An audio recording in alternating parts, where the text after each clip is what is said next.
Everybody, it's Misty with Miss Lawless Promotions. I'm back again, and we're getting ready to talk with Mr. Kore Rozzik.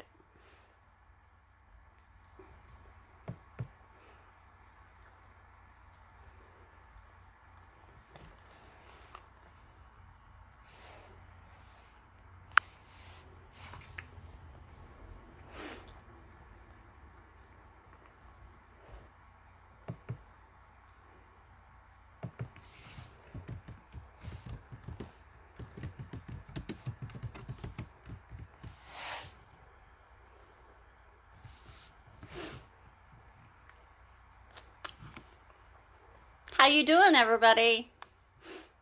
It's actually pretty decent weather here today.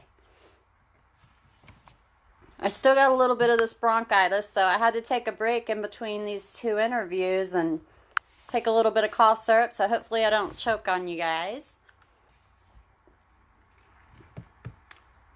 And now we're just waiting on Kore to get on here.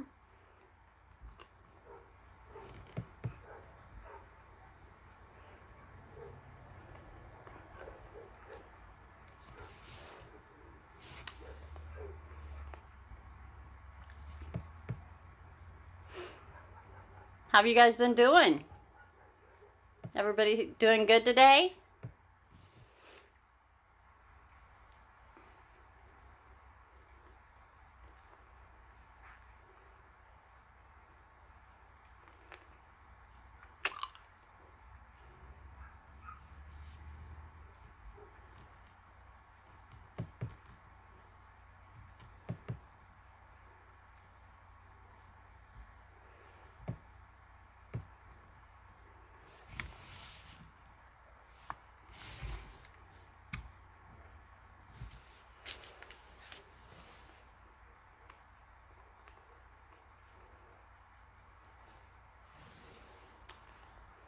Hi Desiree, hi Chris, hi Tammy.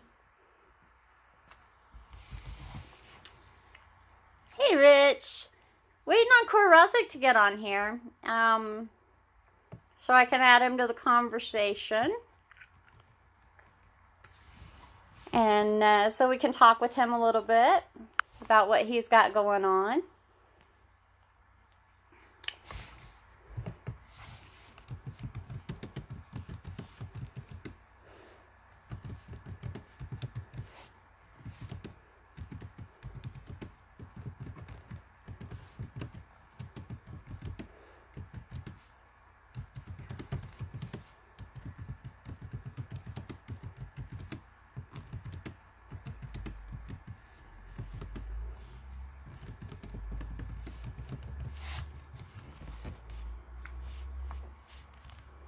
So let's see if Kore is...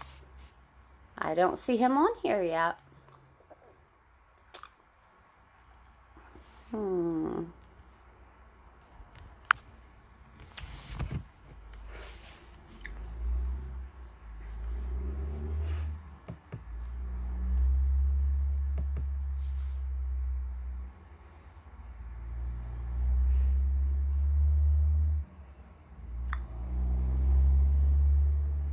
If you missed the previous interview, I talked with Willie, the dance ninja, and it's probably going to be a couple minutes before Kore gets on here. And for those of you that don't know Willie, the dance ninja, he does a lot of dancing around the Chicago area, and he also creates comic books. So be sure to check him out. I will post the links to him a little bit later on. There are a lot of bands that have shows coming up. Keep an eye out because I will be posting an interview with Sign of Lies on my YouTube channel. That will probably be within the next day or two. That was an interview that was done whenever I saw them on March 7th in Oklahoma City. If you haven't seen it yet, there is some live video footage of John 5 from that show as well that you should definitely check out.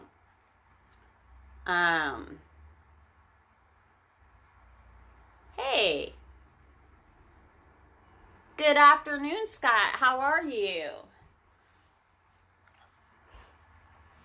It looks like Core's on here now, so let me see about getting him added in here, and we'll talk with him for a little bit.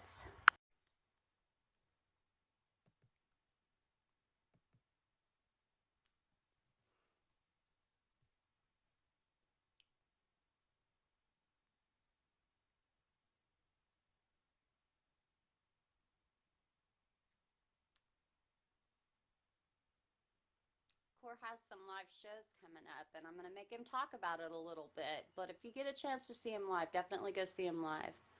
He puts on a killer show, and I think you'll have a great time.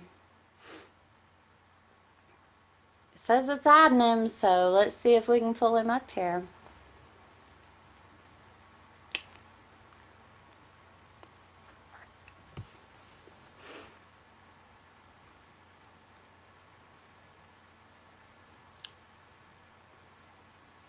Good afternoon, Edward. How are you doing, hon? You doing okay?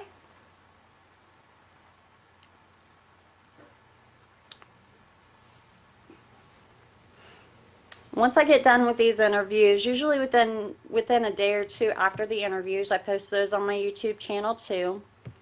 I'll post a link for that later today too. It's any interviews that you've missed, you can find there. You can also find live show footage from various shows that I've attended.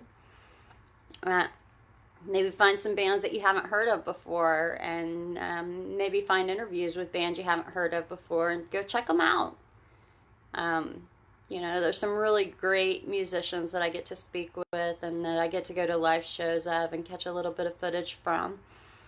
And if I hadn't been sick with the bronchitis, I probably would have already had the Sinalize interview posted and a few of the pictures from the shows. But I got really sick with bronchitis and an ear infection, and still got a little bit of it, but definitely feeling a lot better than I was. So all that stuff can be expected to come out over the next week. So be keeping an eye out for that. Okay, let's try this again. See if this will let us add him. Succeed.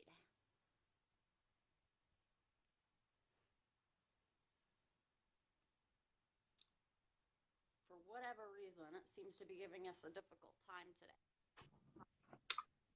Hey! I can see you. And I'm not echoing. Oh my God, yes. How are you doing today, Core? I'm good. I just was struggling to get the right angle. I didn't realize I had to like turn my tablet sideways. I'm feeling a little sideways to be able to accept. And like when I got up this morning and I turned on the overhead light, like the light bulb went out.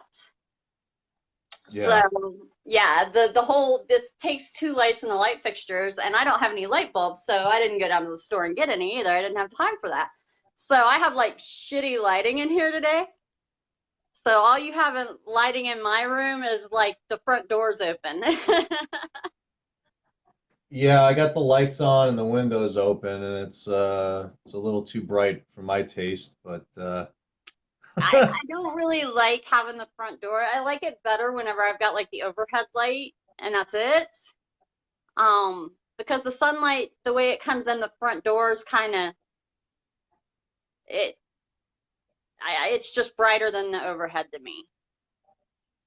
And it doesn't do it. The overhead like sits in a position where it lights up fine and it doesn't like hurt your eyes or anything.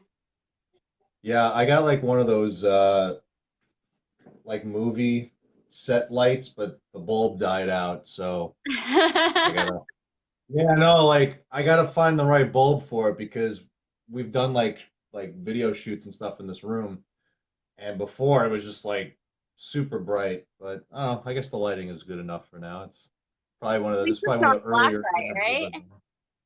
Huh? I said at least it's not a black light, right? Yeah, yeah, then we won't be able to see anything unless we were doing something naughty. So that's good. I have one lamp in my room that I keep a black light on just in case I want to light it in the middle of the night. It's not too bright.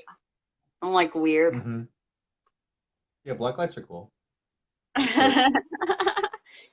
Okay, for those of you that don't know Kore Rozzik is with the band Kore Rozzik, and he's a vocalist. They're out of New York City. And how would you describe your music for people that haven't heard you before? Well, as cliche as it might seem to be, I think we really are a genuine mix of a lot of different styles of hard rock and metal. There's definitely some 80s thrash. There's definitely some 80s glam. There's definitely some modern style new metal. Um, I mean, our music is very heavy, but at the same time, there's a groove, and it's still very sing along and very catchy. So I think there's something for everybody. You know, if you like heavy stuff, you might still dig it. If you like something that's a little bit more middle of the road, we might be a little bit more palatable. But lately in reviews, a lot of people have been kind of comparing me to like Alice Cooper, Rob Zombie, Lizzie Borden, stuff like that, which there's some truth to that. It's high energy, fun, theatrical, hard rock metal, I guess you could say.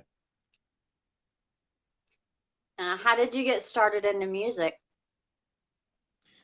Uh, well, I took to music at an early age. I remember listening to my dad's vinyls when I was a kid, so that's how I learned about like Led Zeppelin and Alice Cooper and AC/DC and bands like that.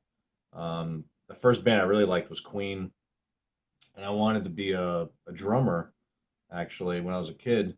I wanted to be like Roger Taylor, and my dad kind of like hustled me. He said he was going to get me a drum kit, and then I never got a drum kit. And then I discovered Nirvana, and I said, "Well, that looks easy enough. I think I could do that." So then, so so he bought me a guitar, and I just instantly started writing songs. So since I was a teenager, I was always in bands, singing, playing guitar and stuff. So I've been doing it for a while.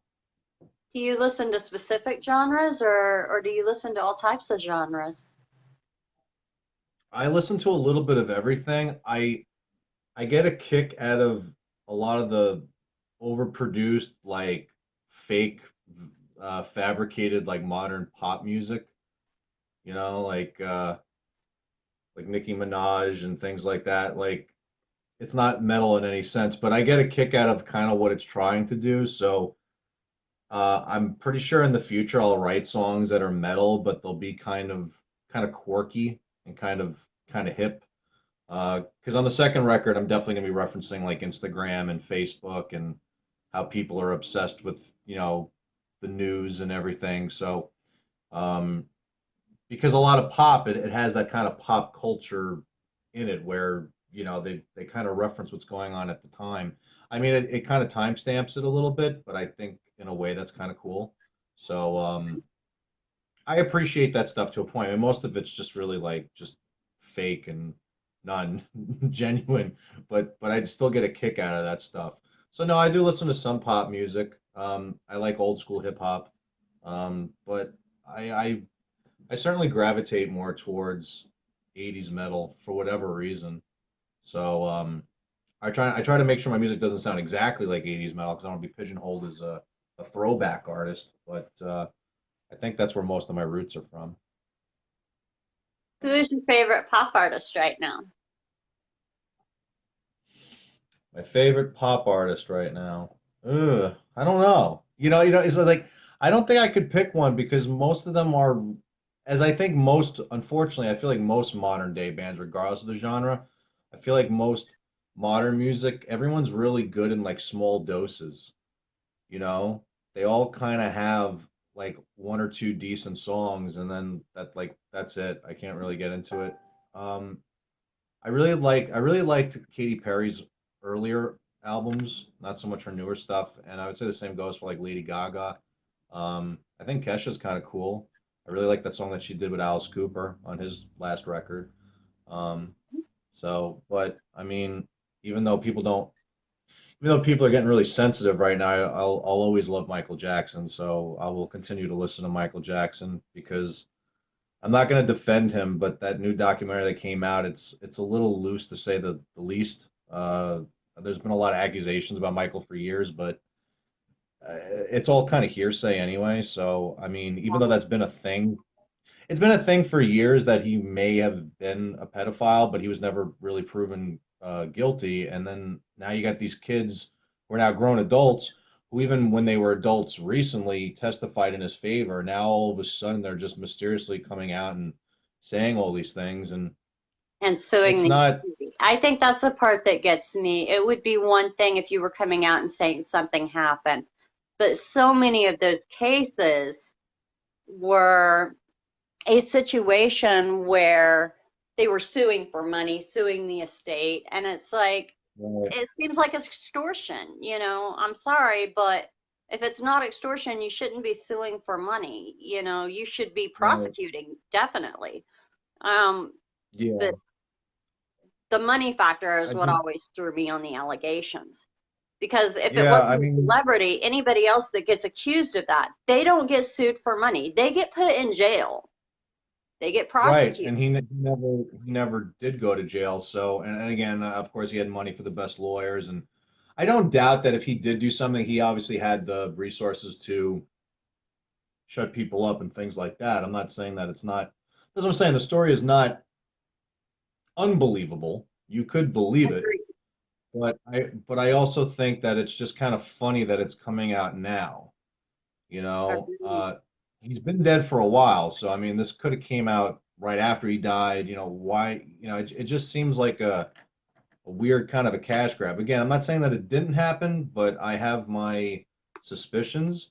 So I'm not going to be impulsive like a lot of see most people they see something on the news and right away, oh, that's what it says, that's what it is. You know, they don't do their research, they don't wait a minute. Now I'm impulsive in real life. Like things in my own life, I'm impulsive. But like when I hear stuff like on the news and the media, I'm not so impulsive. I usually actually question. I'm like, is this really actually the real thing? You know, everyone likes to throw around that term fake news now, but like in a way, like it's kind of true. Like you can look at five different channels and they're all kind of saying something different. Like, so what's really the real story? Like Right. what really is going on?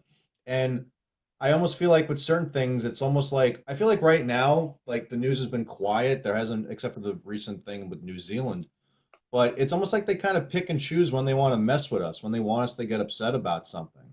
You know, it runs its course with one story, and then if you really do the research, you find out, oh, actually, you know what? Those people weren't really racist at the end of the day. That's not really exactly what happened, or this didn't really happen. But they already got you. You know, they already got you to feel that way. And now Right. let's come up with something. Let's come up with something else to get us upset again and see, oh, actually, you know what? We were wrong. See, that side is actually the bad guys. Now look at this story. And is that even true? so, uh, It makes it so hard to know I don't. what the facts of the situation are, you know. Yeah, yeah.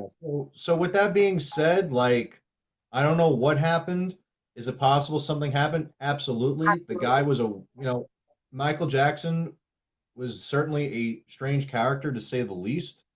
You know, that's well documented with his childhood and all the trauma and things that he went through, you know, being thrown into into the show business and the way he was disciplined as a child and Jehovah's Witnesses, that's on a whole nother thing.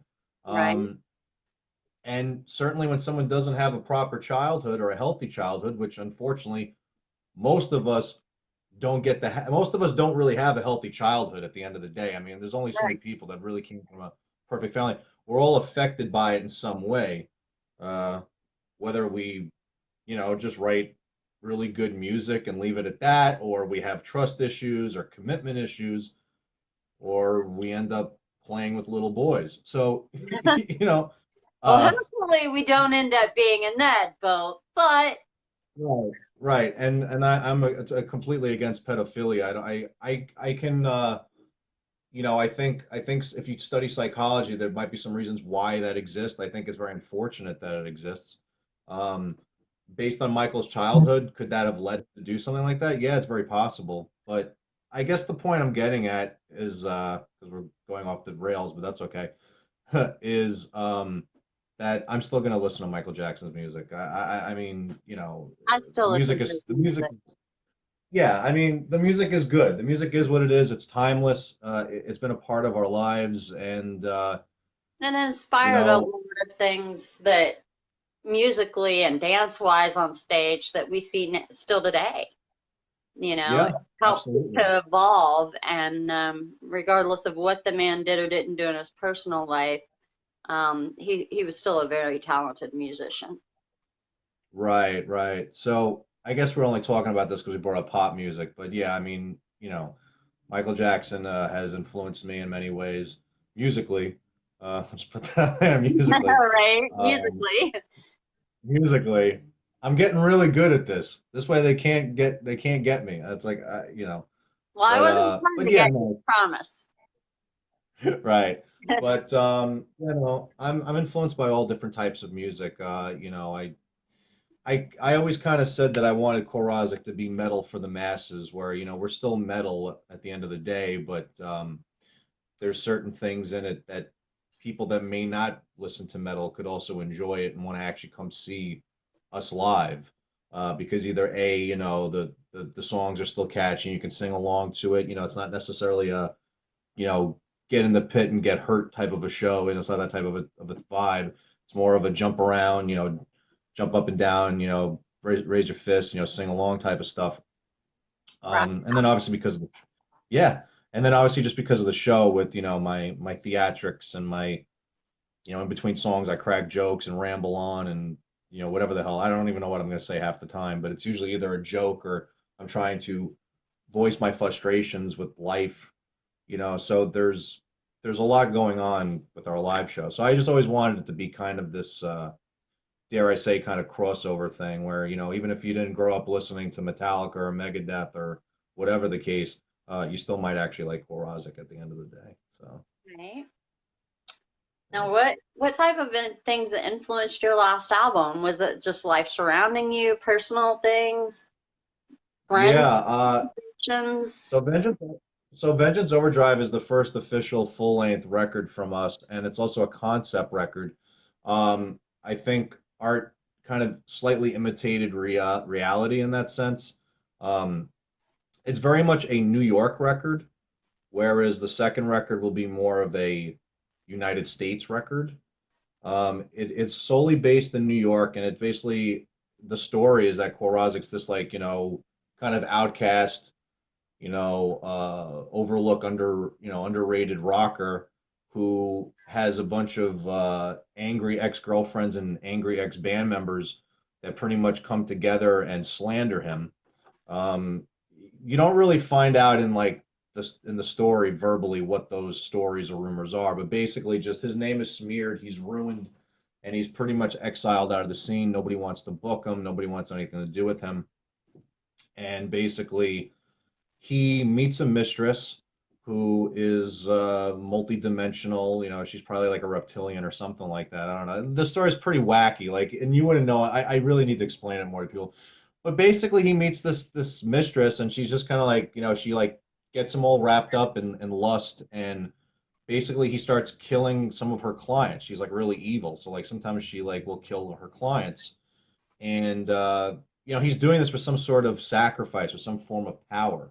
And as the story goes on, all of a sudden, he starts experimenting with voodoo, and like people are like freaking out, and people are going missing, and all of a sudden, women are attracted to him again, and now he's being, headlining one of the top, clubs in Manhattan. Um, so it's a really wacky story. So it's kind of this somewhat fantasy, almost horror movie style. Like the story is almost like a horror movie, and a lot of our videos kind of reflect that. So that's what the first record is. The second record is gonna be more of like an action movie or something, I guess, or I don't know, Okay, something like that. Yeah. that's awesome. Now, when it comes to music, would you say that the lyrical aspect, the instrumental aspect, or what aspect of writing the music comes the hardest and what aspect comes the easiest for you personally? Wow, that's interesting. What comes the hardest? Well, I mean, I feel like a lot of times for me, usually the concept comes first, especially because, I mean, look, sometimes you feel something and you write something, there's something that comes very heartfelt from within. But usually what I do as Kore Rozzik, especially since I write in a theatrical way and, I write concept records, usually come up with like the story, and then I say, well, this is like the story. Now, Vengeance Overdrive actually didn't happen that way. The songs kind of organically happened, and then I kind of made the story around it. I was like, wow, that's so crazy how these songs kind of tie in, and that's how I was able to finish that record. But I know for the second record, the concept was there, and then I pretty much was able to go, well, I think there should be a song like this or a song like that, or actually, I have these songs already that match the storyline, so that's what I'm going to put together. So for me, a lot of times, just the idea comes first, and then I start writing lyrics. So it depends on the song. Sometimes the music is harder, and sometimes the lyrics are harder. But the concept usually comes first. Usually a song title or a story, and then I try to work off of that. So That's awesome. Awesome, yeah, awesome. Now, do you do the majority of the writing or does the band help out some? yeah. So for the first record, I was the main songwriter. I wrote all the lyrics and most of the music. And then my guitar player Andre, he helped me kind of with the rest of it. So we're co-writers on most of it. Um, when Alex joined the band, we were already kind of recording, so he kind of came in and did a couple of things towards the end of it. Um, but me and Andy were the main writers on the first record. Usually the way it works is I come up with, like I said, the concept and the main idea, and then I bring it to the guys and we kind of make sense of it and shape it that way. I think for the second record, we're gonna all collectively write a little bit more together, so that should be interesting. Now, when you go into studio, do you usually have things pretty much lined out to where it's a quick day in the studio, or is there a lot of adjustments that are made in the studio for you particularly? Well, at this point, when we were kind of deciding what songs they were gonna be, me and Andy usually had everything worked out, and then the band would just more or less learn it and add one or two things on top of it. Same thing kind of happened with the first record. There was only a couple of minor tweaks, but that's why I'm very excited for the second record, because our producers are going to be a little bit more involved in the writing process and kind of the shaping process. So, um, I'm gonna go completely pop Britney Spears style and just have people no, not, no. I'm still writing the second record, but I'm gonna have a little bit more cooks in the kitchen, but hopefully that'll be a good thing and not a bad thing. So yeah. That makes sense. Now, generally, whenever you hear your first mix of the song and it comes back to you, do you, for the most part, end up finding something you want tweaked, or are there times that it comes back and you're like, nah, it's perfect just the way it is? Um, I think it depends on the song. There is a lot of times that I'll hear it and go, wow, man, like that's exactly what I was going for. That's perfect. Sometimes I gotta sit with it. Um, the one song that comes to mind is Guilty as Charged, which is the last song on the record, and that's actually the music video that we're working on. It'll probably come out. It was originally we were supposed to get it done originally before this tour, which is the Guilty as Charged tour. Well, obviously we had some issues with with Louis getting sick and everything, so we kind of had to reschedule stuff. But with Guilty as Charged, again, that was one of those songs where once I knew exactly what the storyline was for the record, that song kind of then was created for the record. It didn't really exist before the record. And I kind of was like, yeah, whatever, like, screw it. We'll make it a 6-minute song. It's the last song on the record. Like, it's just a song for the record. It's one of those songs you just you just have for the record, you know. And then once we did it and I played it back, I was like, wow, man, like this song is like really something else. Like I didn't, you know, not to toot my own horn, but I was like, this is actually a really good song. Like I didn't realize like how good of a song it was until we produced it. Once it was produced and I heard all the layers with the piano and the harmonies and everything, I was like, wow, this is actually like not what I heard in my head. Like when I did the demo, it didn't sound anything like that, you know. So Right.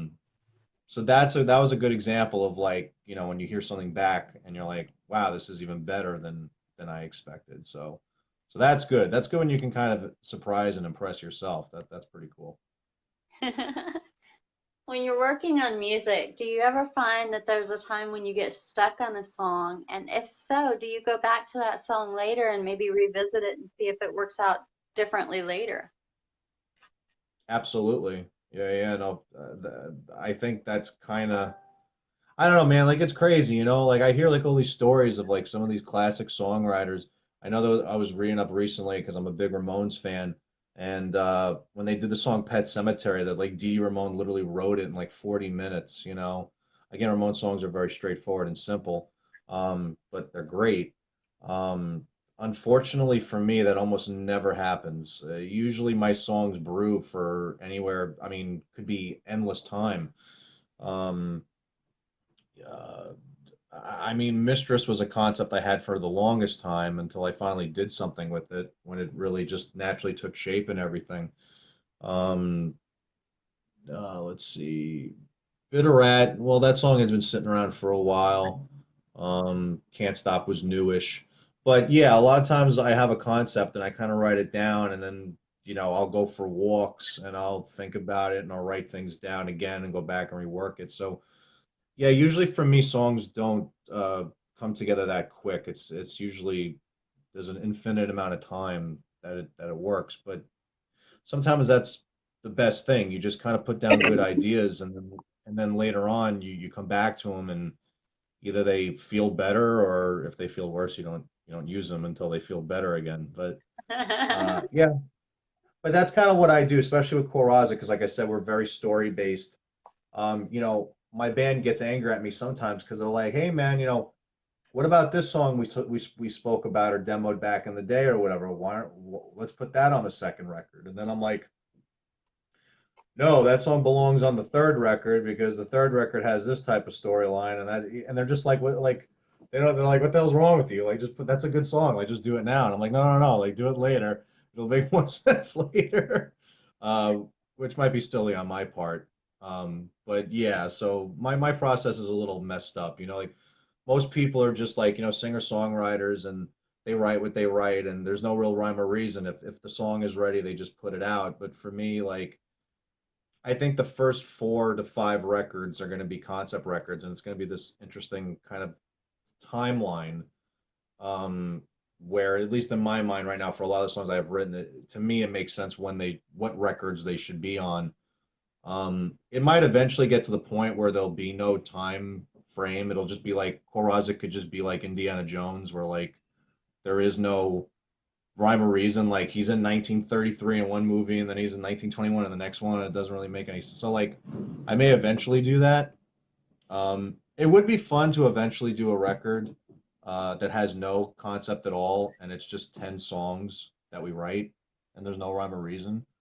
But for now, this is what I like to do. So I don't know. That's my motivation. I mean, I can write about my life, and I do write about my life. I put myself into the songs, and maybe someday it'll just be as personal as it can be. But for now, I kind of like writing things in kind of like a storyline mode. I think it's kind of interesting. That way the album has kind of a story to it and it fits together in a story. Yeah, you know, we're again, I still come from that kind of old school kind of mentality of like, you know, like not that I'm that old, but you know, like back in the day and stuff, like, you know, people used to sit down in their rooms with their friends, you know, and like listen to a record in its entirety, you know, concept record or not, but they would sit there and like you know, whatever the hell they were doing, they're probably smoking pot or whatever the case may be. hopefully just pot and nothing too insane, Right. you know. But I kind of want to do that for our records. I really want it to be this thing where people just dive into it and they just listen to the whole thing and take it for what it's worth. Because I feel like nowadays most people kind of and I mean I do it too, a new band comes out or one of your favorite bands come out. And especially now because a lot of see I still have a CD player in my car, so I'm still about the CDs. In fact, I got a new CD booklet. I'm going to put all my CDs together for this tour so that we can do that. But most people at iTunes and their iPods or whatever, a new record comes out that from a favorite band of yours, and what ends up happening is, and I've done this, is you end up picking like track one, two, three, six, and you take like three or four songs, and I get it, it is what it is, but I would like every song to have a purpose on the record, so yeah.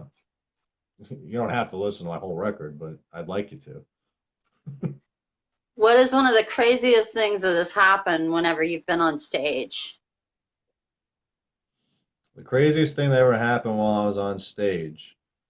Well, some guy was busting my chops about something. I don't know what he was busting my chops about. And I was like, I tried to mess with him. I said, hey man, can you touch your toes? And he actually was able to touch his toes. So he kind of showed me. So I thought I was gonna get him like on some smart ass stuff, but he kind of proved me wrong. He was from the military, so he was flexible because I can't really touch my toes, But Really? I don't know. I just like them like I don't know like when fans are being like disruptive or whatever. I like to like mess with them a little bit. Uh, Somebody called me Johnny Depp on the last tour. I was like, what? I was being like theatrical. He's like, all right, Johnny Depp. And I'm like, well, Johnny Depp's cool and all, but I mean, you can call me Johnny Depp, but I kind of need to have his bank account first if you're gonna call me Johnny Depp. Right? You know, that bastard owes me money, damn it,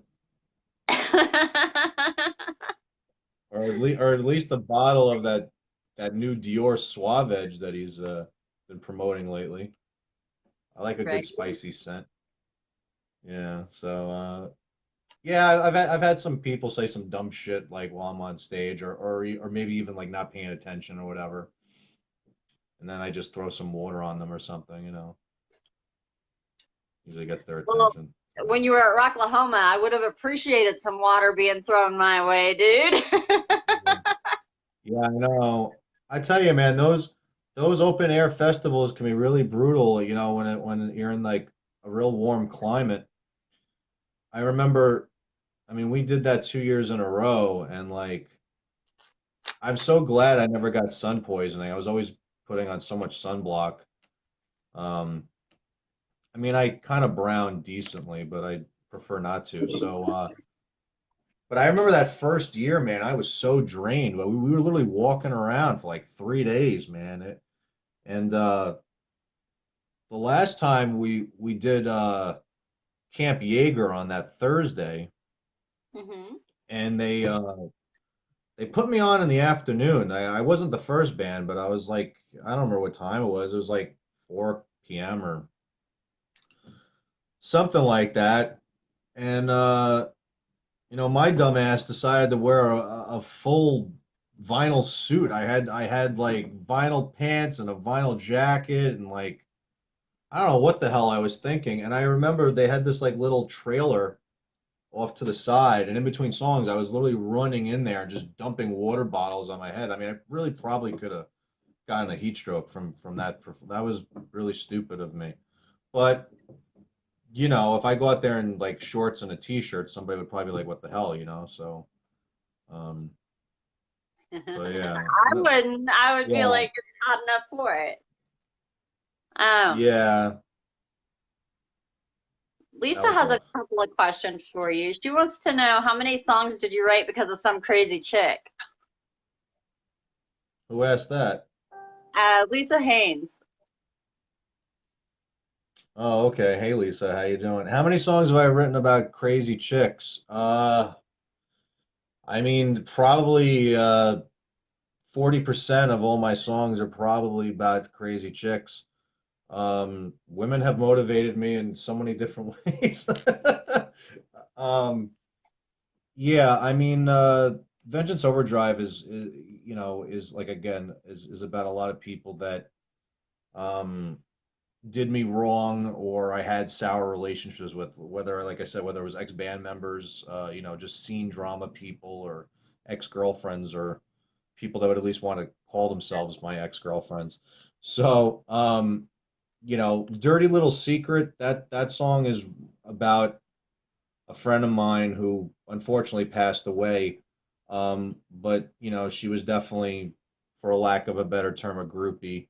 Um, she had definitely shacked up with a lot of guys of note from the Scandinavian glam metal scene. I won't name the bands or whatever, but you know, people like that.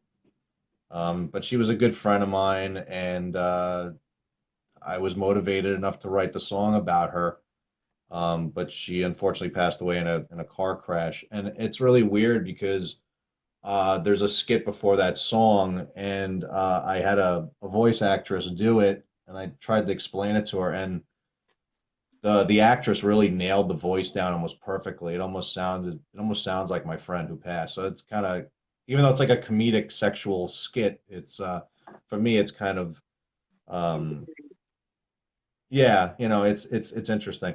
Um but yeah, there's a couple of songs on there that definitely have some crazy girl stuff. Mistress isn't really about anybody specifically. It's just kind of, it's just a part of the story. But there's some stuff in there. But yeah, I've definitely had my fair share of, you know, crazy girl motivating my writing for sure. You know, I mean, women are what makes the world go round, you know, and whether they're making you happy or sad or frustrated, you know, they know how to get you going one way or another. So, you know. Ariel says it was definitely hot at Rocklahoma, and damn, she almost died till she went to the lake. There was a And lake? Lisa says, "Are you going to Rocklahoma this year?" I am not going to Rocklahoma this year, but I'll be doing something otherwise at that time, very special. That, I mean, I don't know. I mean, I guess I mean, I could it's kind of public knowledge, but it's not like public knowledge. I'm doing a really good tour, um, at that time, so that's why I won't be at Rocklahoma. But next Saturday, March 30th, I am headlining the Shrine in Tulsa, Oklahoma. So for any of our, you know, Venue Oklahoma, Shrine, Arkansas, Oklahoma. Venue Shrine. that's right. Make it So there, be which there. which is a big deal for us. I'm really ecstatic because, you know, ever since the Rocklahoma days, we've been really working it. This will be our third or fourth time back to Tulsa.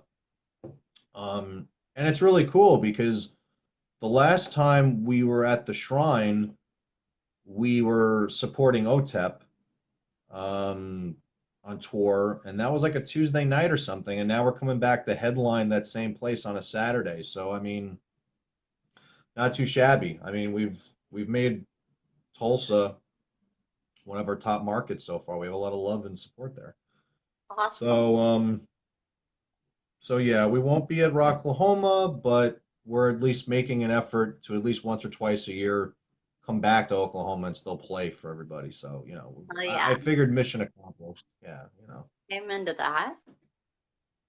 When we're you're traveling, what is something you can't live without taking with you on the road? well, I usually, because I don't want to I usually leave my stuffed animals at home because I don't want to lose them on the road. So it wouldn't be that.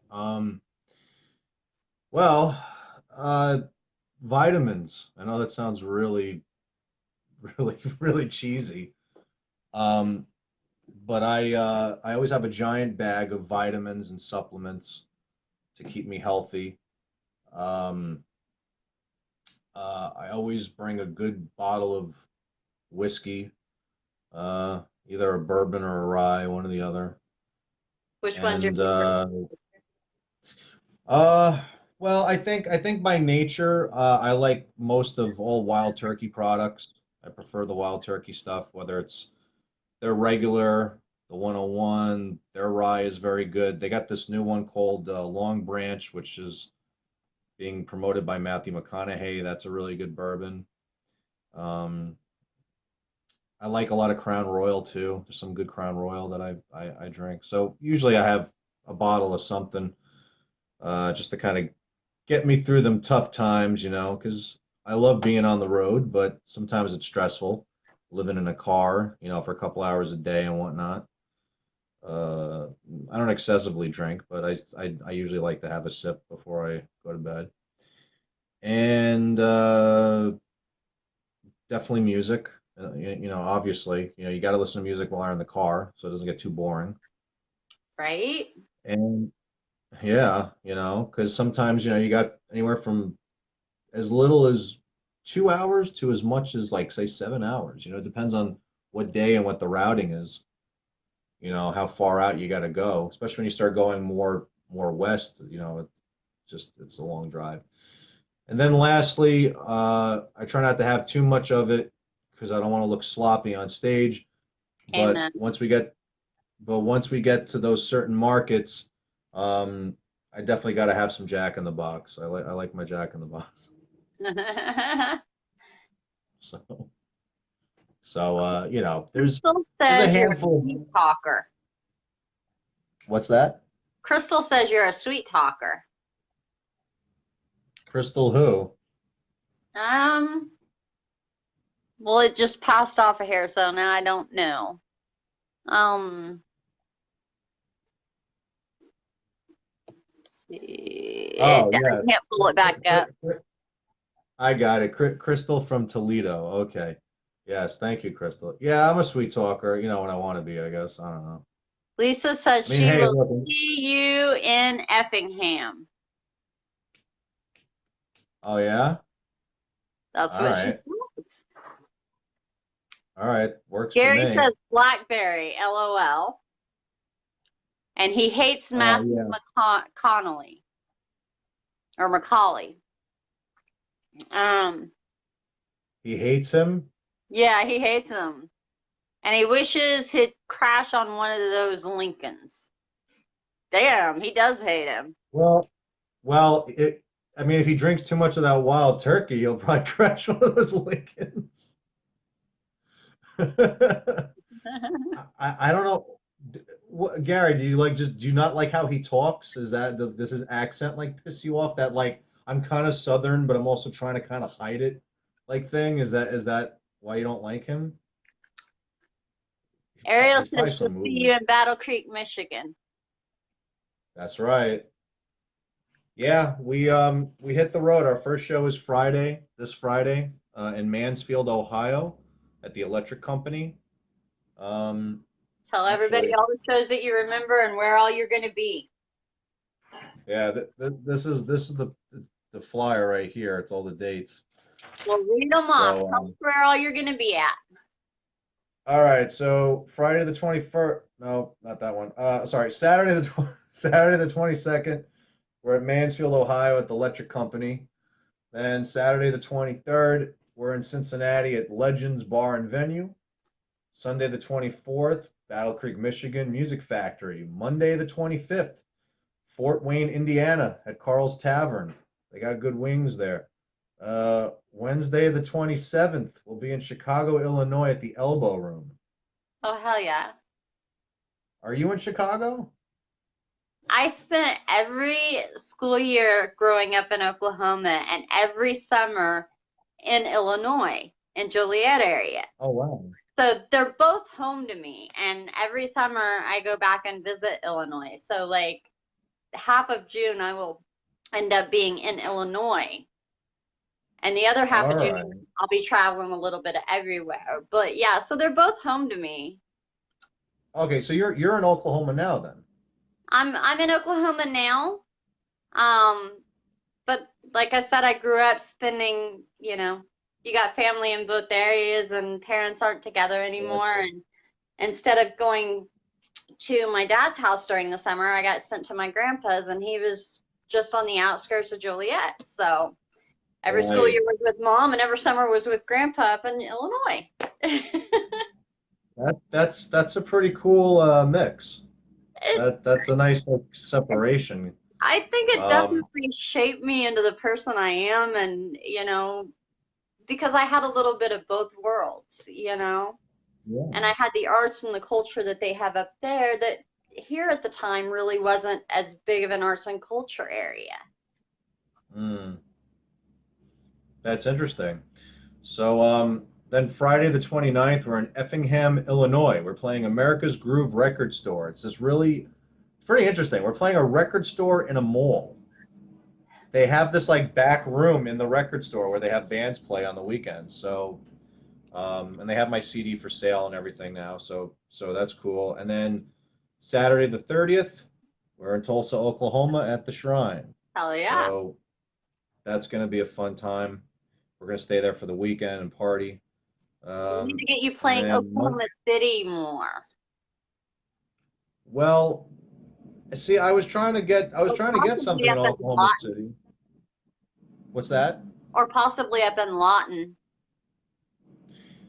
I mean, listen, if you can get us something on that Sunday, I'll do it.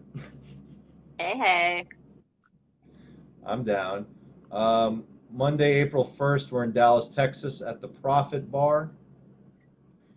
And then we pretty much drive north for a couple of days, say hi to some friends, and then we play. Our last show is Friday, April 5th in Youngstown, Ohio at Chipper's Sports Bar. I heard they're very chipper over there, so that should be good. Whatever the hell that means, I don't know. So that's this tour. This is just our kind of beginning of the year warm up solo tour. Just remind everybody that we're still around, and and then we're going back out on a 5-week national tour at the end of May, which we'll announce that soon. Like it's kind of public knowledge, but they haven't like officially announced it. Mm-hmm. So I'll I'll leave it alone for now. If people want to snoop around, they can figure out what it is. I won't say anything yet because they haven't officially announced it, and we're still obviously promoting this tour that's starting this week. So maybe it's better they wait a little bit. So, yeah. Hey, Scott. Scott says Chi-Town rules. I love Well, then Chi-Town. tell Scott to do the right thing and come to the show because I don't know anybody in Go to the Kore Chicago. Rozzik show. Yeah, that's next Wednesday at the Elbow Room. Do the right thing, man, because I don't know anybody in Chicago and I might need some backup. So, just in case it gets out of control, I don't know. You don't think you could handle it if Chi-Town got out of control? I don't know, man. I mean, you're in New York City. Come on. Yeah, I know, but I still got a clean record for a reason. You know what I mean? I just, I like to sneak out the back door. Right? Yeah, no, I don't know. I'm just there to play, man. I don't want no problems. I'm just passing through. I always tell people that. I don't want no trouble. I'm passing through, like. How do you decide which songs you want to put on the album? Is there something that catches you about it, or is it just basically the concept, or? I think at this point, I think the concept is definitely a big deciding factor for me at this time. Because there's other songs we probably could have put on the first record, but I just didn't feel they made sense for the style and the story of this record. So yeah, at this point, the concept has a lot to do with what I decide. So. Hell yeah, Scott. He says he'll try to make it to the show. Hey man, I'm driving a long way, so no excuses.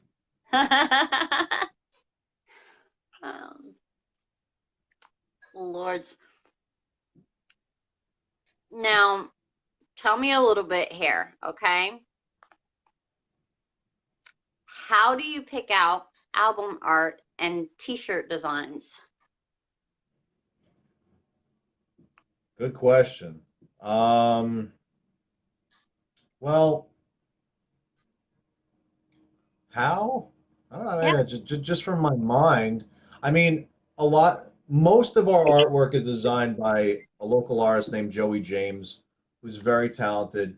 He's done artwork for a lot of bands, a lot of bands. He really his first like claim to fame was he had done some really cool typo negative t-shirts back when, and that's kind of what kind of started, I think, jump started his career.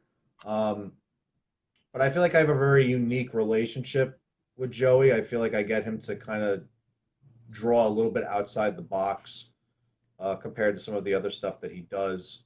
Um, but pretty much, I just kind of come up with these ideas of like, we kind of made in a lot of these senses like Kore is like a character, like the skull character with girls around him and stuff. So that's kind of was the concept for the first record, which also became a T-shirt, and the original design, which was all over Rocklahoma. We have a new design now, which is it's actually not it's not me. It's just the devil girl, but she's got my hat. Hey, hey. So this is the new design that's currently on hoodies, which is the hoodie that I'm wearing. So this design's on the back. And then in the summertime, we're going to have girl tanks, which I think are going to sell like hotcakes. I think people are going to really respond well to that. So I kind of like that design. I call that one like the J.C. Penney Kore Rozzik t-shirt, just because it's a little bit more simple because the other ones are very colorful.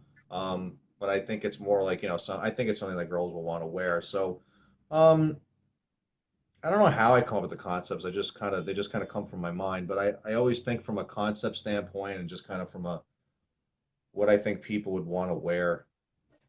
So that's why we went with this one because I was like, we have all these really detailed, colorful shirts. I was like, let's go for something a little bit more simple. So this way, there's a little bit of something for everybody. But the merch is a big part of our brand.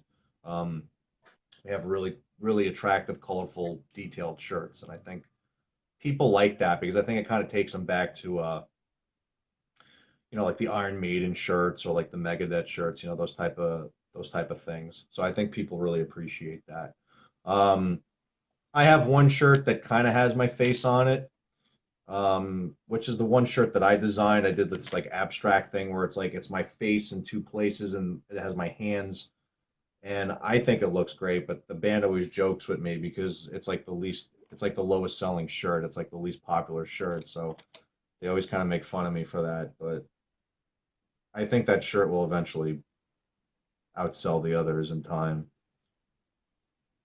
As a I hope. kid, were you one of the most popular or one of the least popular kids in school? Least popular. I was in elementary school. I was a loner. I think that had to do with just my my upbringing as a child, my family life. My parents had a lot of problems, and I was an only child, and I wasn't the most athletic. Um, or maybe I just didn't get to find out if I could be athletic. I just wasn't really picked for, sports. I didn't go down to the local park too much. Um, I pretty much stayed in my room and listened to Queen and, played with my WWF action figures. Okay. And I had a fake band in my mind called the Teenagers. And and I was never very good at drawing, but I have a book where I would draw out these like fake teenagers album covers.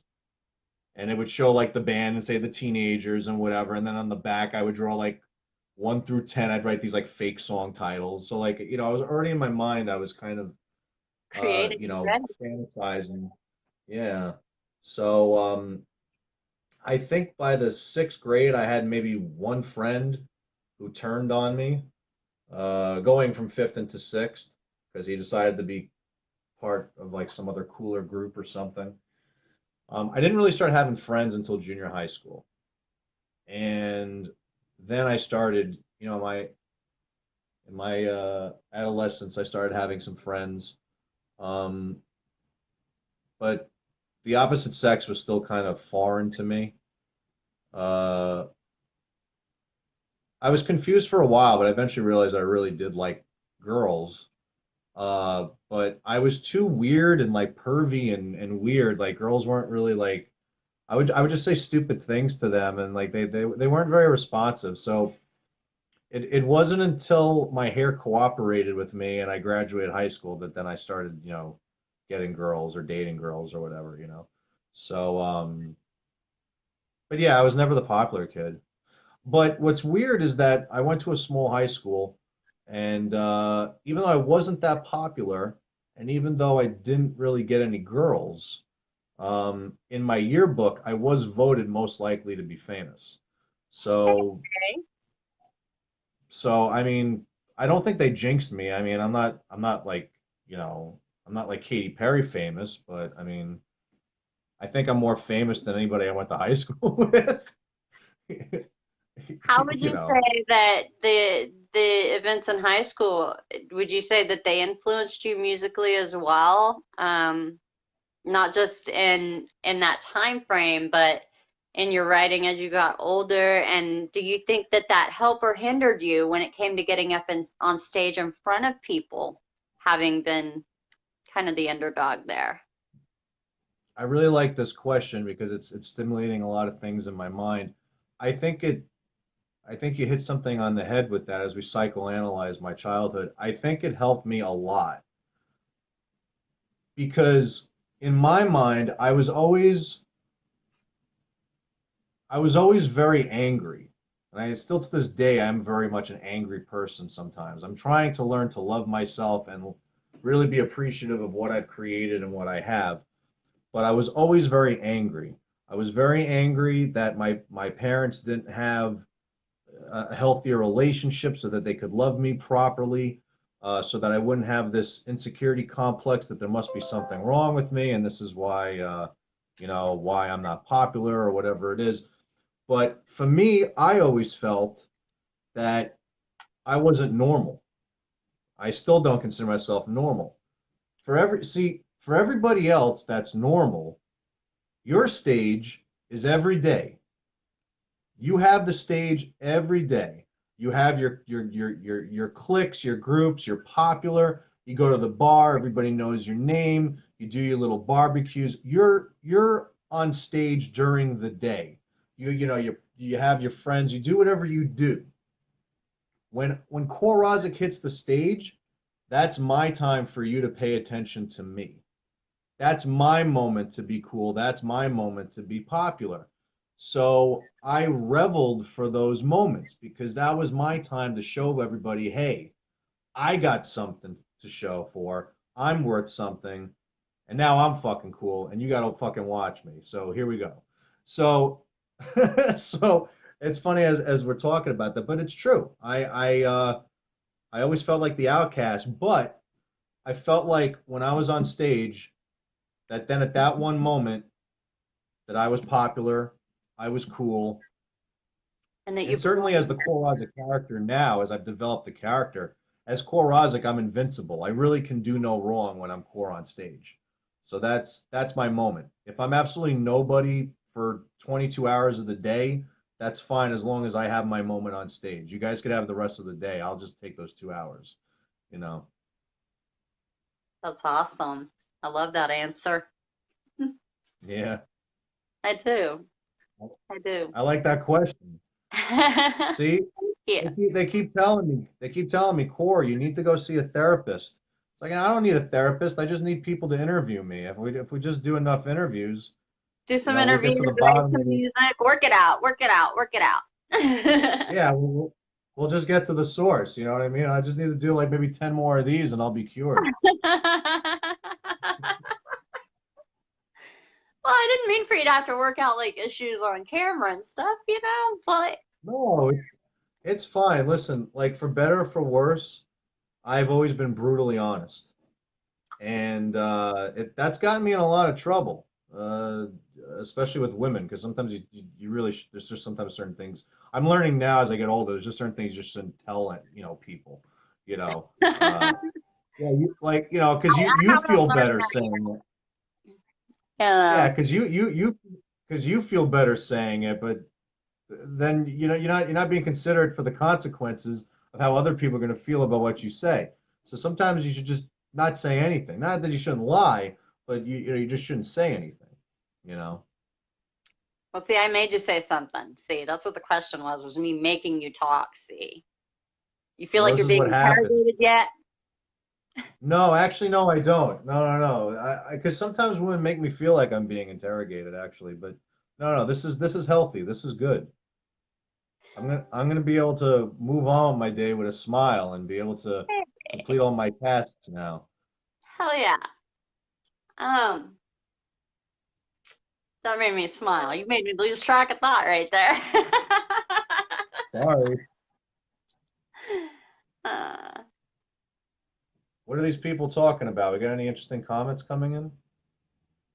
Ariel says she just got the Core hoodie and tank last week, and she wears it all the time on her Metal Under the Sea show. She said it's comfy. And she just took it to drop off the kids at school. Mini DJ Melody says it's the coolest hoodie she has in her collection. That's good. You It got is a a lot of comfy people hoodie. said hi. So hi everybody.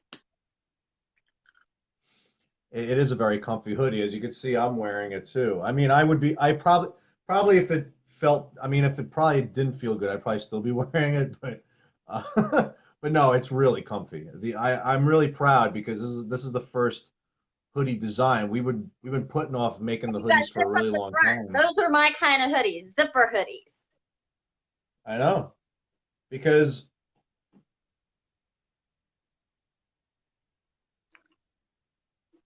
Hey, hey. all right, I don't want to look like the Unabomber. Okay, you So said you have a video coming out. Tell them a little bit more about that. yeah, so we're working on a video for the song "Guilty as Charged," and I've decided we did the performance part of the video. We still Mhm. have to do more shooting for the storyline. But I'm gonna go back and speak to the director. We're gonna read. I'm reevaluating the concept of the story. Um, I want it to be a little bit more. I don't know. It's because of what we're doing in the springtime. I want the video to be a little bit less. I'm trying to find the right word. Less offensive. Because sometimes you want to do these like concepts because you think it's going to look cool or maybe it's shocking, and then especially nowadays, unfortunately, because everything is politically correct. I said, you know what? I want to go back and rechange the storyline now. I want the song to be well received. I don't really want there to, not that I'm silencing my vision or anything, but I just don't want there to be this whole like, oh, this is and I don't know why, because I've gotten a lot of flack for the Mistress video, that people said that was like derogatory towards women, or it was like anti-women or something.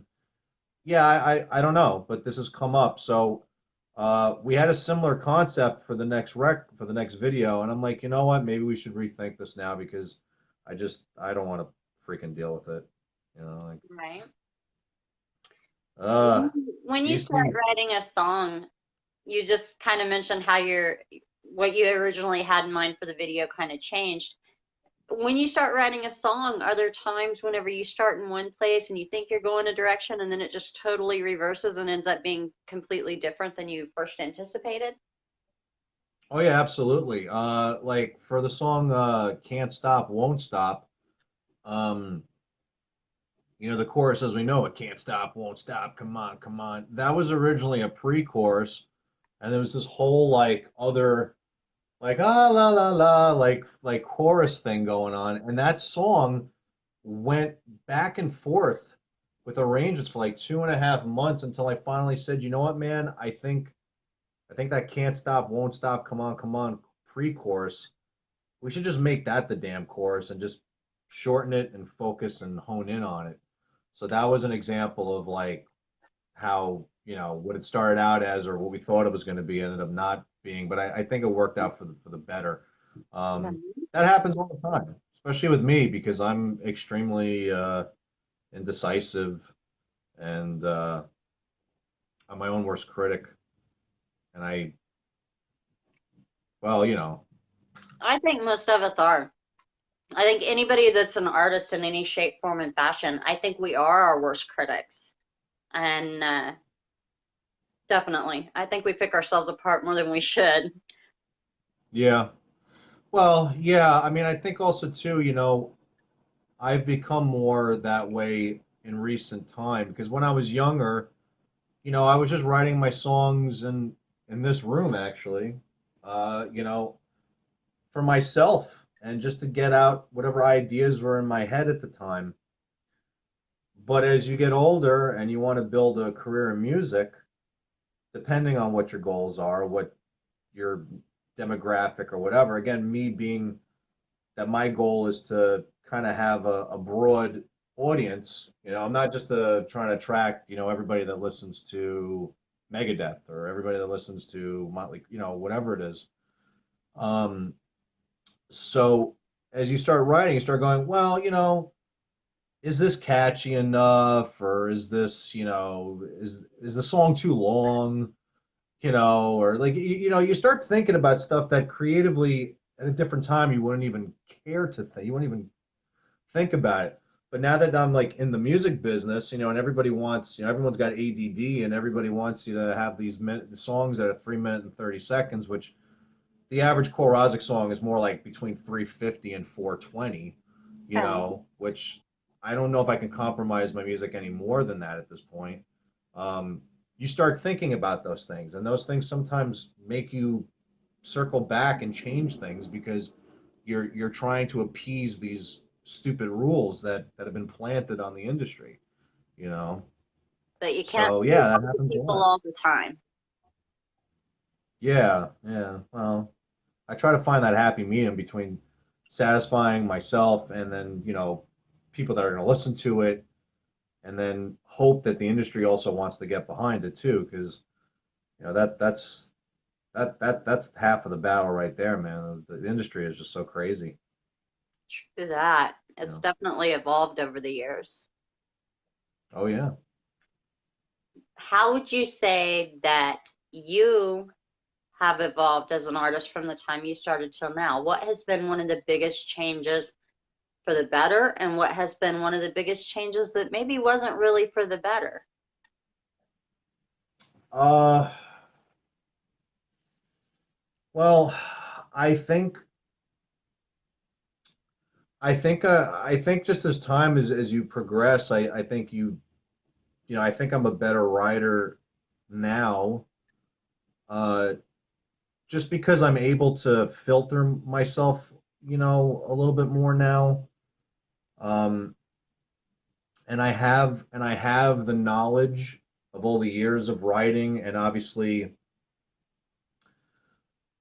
studying other artists that have come and gone or whatever's popular at the time or whatever I think the industry wants from an artist or wants from me.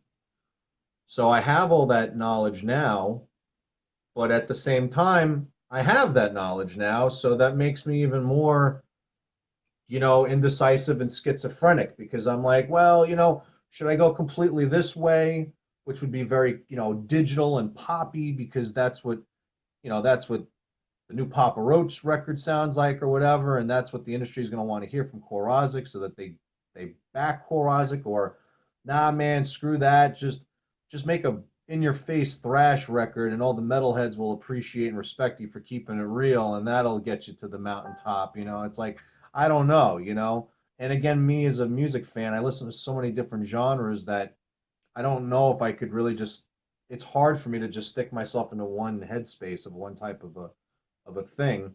But I think that's what's cool about Kore Rozzik is that Kore Rozzik, you you can have that distinctive voice, and with the storyline, you can pretty much do whatever you want with the character. Therefore, the music could be anything. You know, Mm. you could put me in a hip hop song if you really wanted to. I mean, I don't know if I'll do it, but you know, you could put me pretty much in anything, and I'll do it. Whereas a band like Disturbed, and I love Disturbed, but Disturbed pretty much has to sound like Disturbed every song, every record. Right. They've only evolved so much style wise. Like they have to be Disturbed. You know, they're locked into that, whatever that is. Whereas, you know, when you look historically, which is why I like when people compare me to like Alice Cooper, Marilyn Manson, Rob Zombie, Lizzie Borden, all those cats, they were based around a character, a voice, a persona. And as their career went on, they kind of weaved in and out of whatever was style, you know, trendy at the time or whatever the case is. So I kind of want to follow in those footsteps of like anything goes with Kore Rozzik. We can be, you know, as heavy as we want to be, or we can be poppy, we can be experimental, whatever. Um, so I think that opens me up, but I think at the same time, unfortunately, I have to, I feel like I have to pay attention a little more to what other people are doing than I'd like to, just because I obviously want the music to be, you know, I want it to be successful. I want people to respond to it. So, you know, you can only ignore what's going on around you so much. You know, you have to be true to yourself, but I think you also have to be aware of what's going on. So I think it's a positive and a negative at the same time. That makes sense. That makes Word. sense. Okay, I probably need to let you get some other things done besides sitting here talking to me all day, although I could talk to you all day. You know me, I like to chatter. Um, Yeah. Well, but I'm probably, today's a cool day for me because we hit the road Thursday, and you know, Louis recovering at home. He's doing really well. He should be back for the next tour. Fingers crossed. Knock on wood. So I'm pretty much just packing up today. You know, I'm just kind of getting things ready, and our fill-in drummer is coming in from Ohio tomorrow, so he'll be kind of settling into New York with his equipment. We do rehearsals Wednesday, and then Thursday we hit the road for Ohio. So, yeah, I got stuff to do, but I'm essentially just kind of doing house errands and stuff, getting mean, ready. that. Yeah, pretty much. So, I mean, I can hang out for another 5 minutes if there's any other questions anybody wants to um, ask me anything. If not, I'll get out of Dodge. Well, so far they haven't been, I mean, they're on here, they're just not asking a bunch of questions, so I must be hitting on things that are catching their interest. You guys suck. No, I'm kidding. They're I'm kidding. I'm listening. kidding. They're mesmerized by you today. They're Um, listening. That's cool. yeah, yeah. It's nice when people listen. Yeah, Tell you gotta learn to listen, listen to learn. tell me and the people that are tuning in or that come in to watch later, let everybody know where they can get your music. Yeah. So if you want to listen to it online, we're on Spotify. The Vengeance Overdrive record is on Spotify. It's also for sale on Amazon and a bunch of other places, I think, Target, Walmart, as long as they still have it in stock. But I would say Amazon's probably your best bet if you want to buy it online. And then our Facebook is facebook.com/Kore Rozzik NYC. And if you want to find me on Instagram and Twitter, it's both just at Kore Rozzik. We have KoreRozzik.com, but KoreRozzik.com pretty much just brings you to all the other sites. And of course, we have on the .com, you just click on merch, and that'll take us, get you over to our merch site where we have all this good stuff. We got the hoodie, we got all the shirts. I will personally mail it to you because I'm nice. But don't You order read my anything for mind. the You next knew my week. next question. My next question was going to be asking you where to find the merch. See?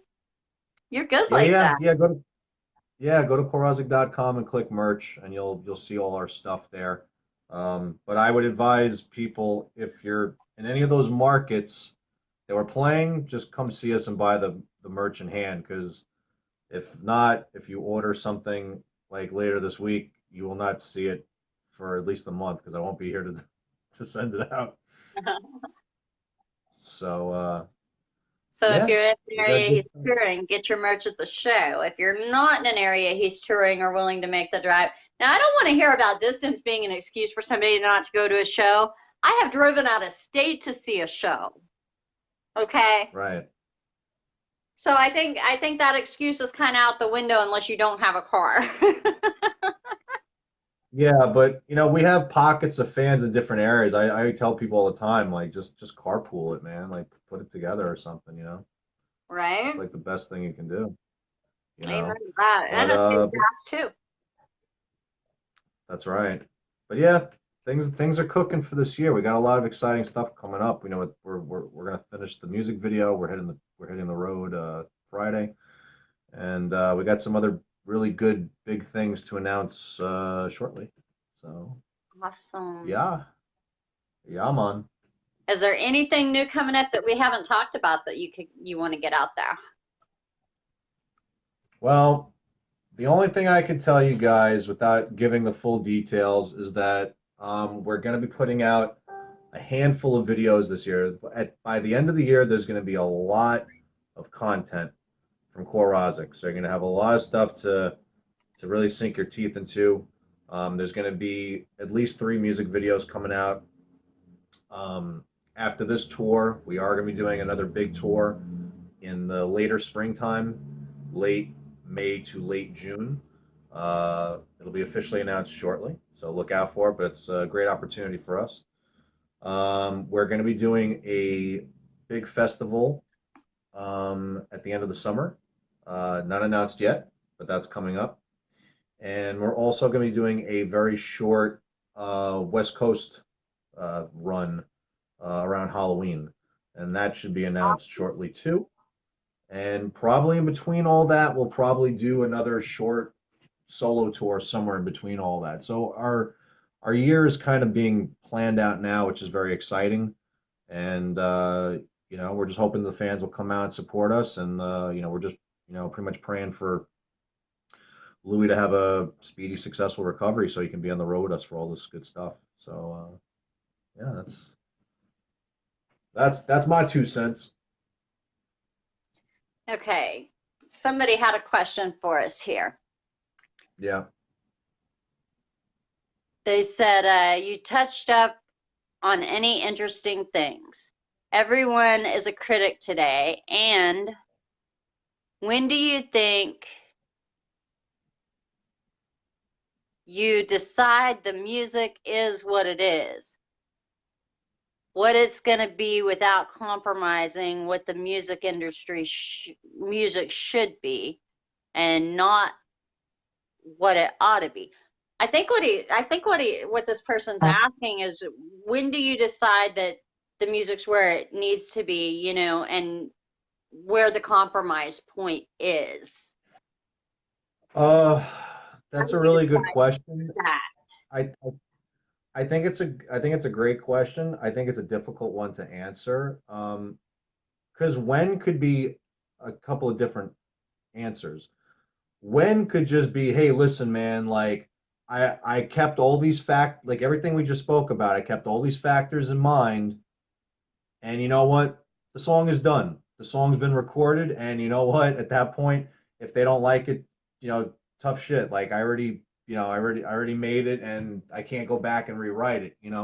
Even though like what I've done on this record, we've done some what we call radio edits, where we shortened songs, we trimmed a minute or more out of the song to make it tighter.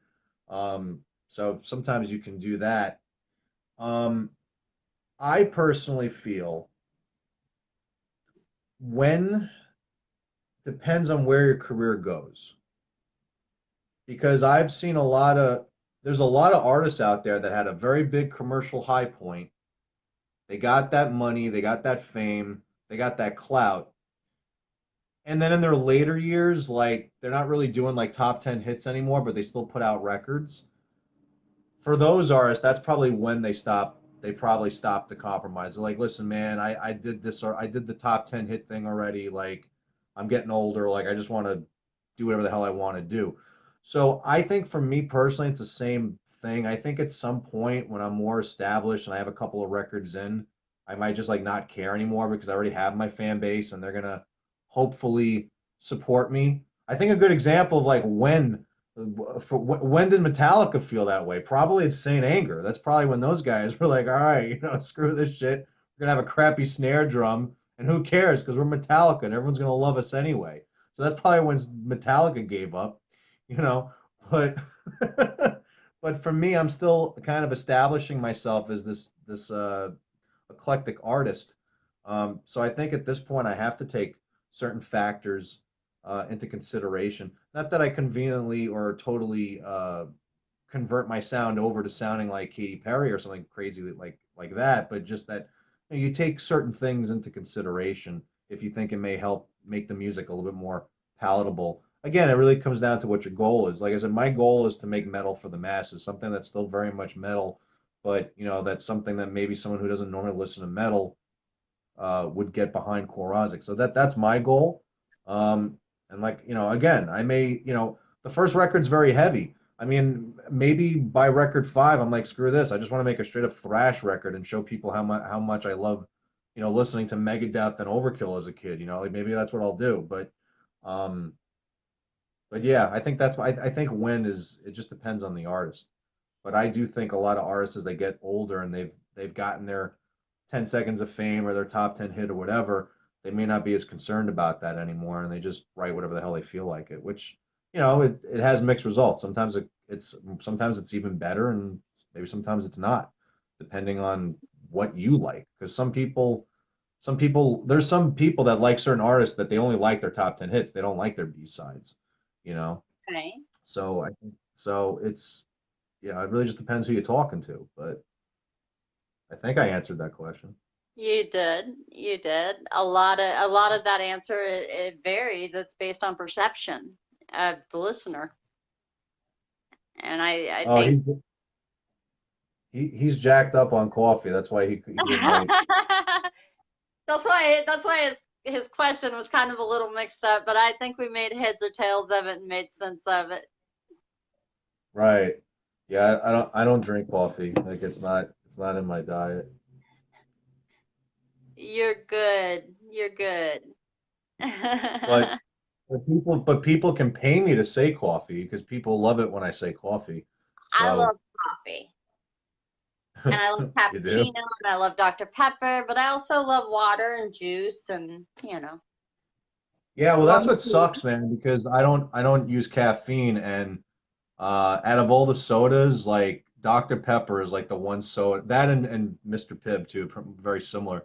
Those are probably the two that I really, yep, there it is. That's probably the only that's probably one of the only sodas that I really miss, honestly, is Dr. Pepper. Love my Dr. Pepper. I mean, I would feel like I was being punished if somebody tried to take my Dr. Pepper from me. Yeah, sometimes when I go to like a fast food place, they have like all the fountain sodas. Like sometimes I'll just do a splash of it just so I could taste it. But you know, So I'm yeah. like tormenting you all through the video, like pouring the Dr. Pepper in. No, it's fine. It's fine. You love I'm the being like torture, cool. right? Yeah. I'm being cool with my can of seltzer. Ugh. I think water's better than seltzer personally. Yeah, well, I mean, look, you get used to it because, it's kind of like a soda, but it doesn't have all the sugar and the caffeine Seltzer and and ginger ale always seem to have a weird flavor to me. I don't know. yeah. Yeah, because they're not really sweet, like soda sweet, but they're not really bland like water bland. They're like this weird combo. Yeah, I don't know, man. I got used to it. That's what I do. What do Gotta be a did good you ever boy. try cream soda? Yeah, well, I like all the other guys, which those are the other guys: ginger ale, cream soda, and root beer. And then you have all the offshoots. You have birch beer, and you have like sarsaparilla, Uh-huh. which like if you can find those, like grab it. It's like a root beer, but it's a little different. And then which I have in the fridge, I have ginger beer, which is like Yeah, ginger beer is basically it's still a soda. Most of them are non-alcoholic, but it's like ginger ale, but it's like kicked up a notch. Like the ginger is like really strong, and usually there's like a essence of like a lemon, a little bit of a lemon I in might there. actually like that one. Yeah, it's got a kick to it. There's definitely American companies that make it. Stewart's makes ginger beer. There's Appalachian something or other. They make a ginger beer. And then there's all the like the Jamaican companies that make a ginger beer. It's real spicy, like Jamaica's Choice and Reed's. And I didn't realize I knew so much about ginger beer, but I had never heard of it, so I'm gonna have to try it. you could put a touch of bourbon or a touch of vodka and make yourself what they call a ginger mule. Um, you know, I guess because it kicks. So yeah, All right. Well, I am gonna let you get to finishing all your pack up. Thank you so much for talking to me. Thank you to everybody that's watched and everybody that's gonna watch later.